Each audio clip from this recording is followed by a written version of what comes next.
Hello, everybody! This is OB2 coming at you with my series review for Nobunaga Concerto.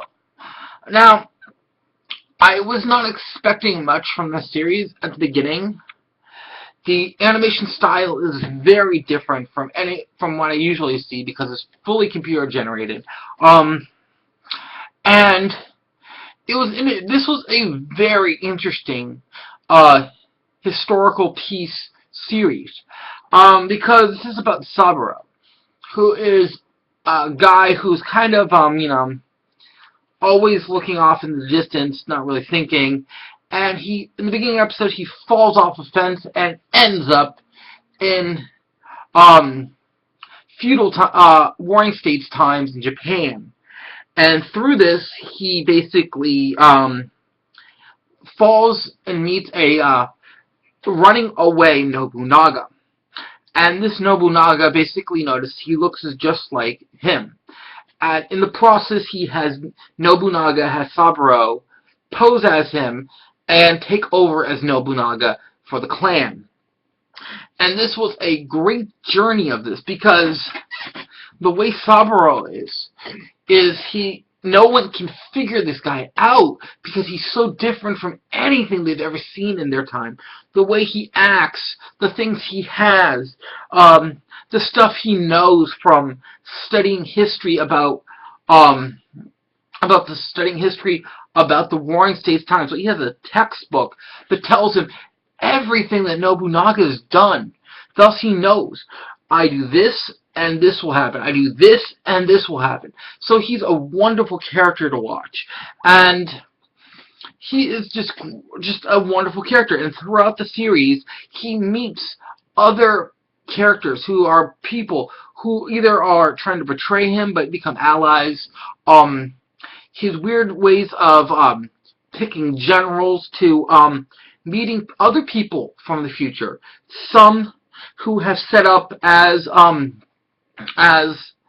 historical figures, some who not.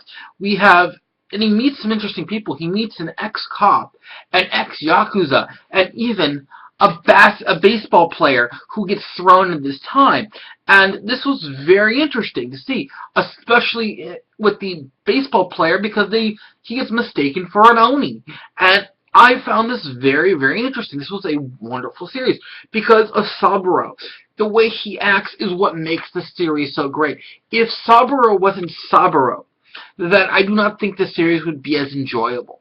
This one character alone makes it work so well, because everyone, when he does things, the reactions everyone has, they're like, is this guy a fool? Is he crazy? Or is he silently brilliant? So the way people look at it is wonderful and awestruck.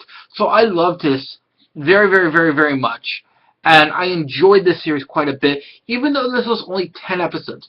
Only 10 episodes. This was still a very well done series.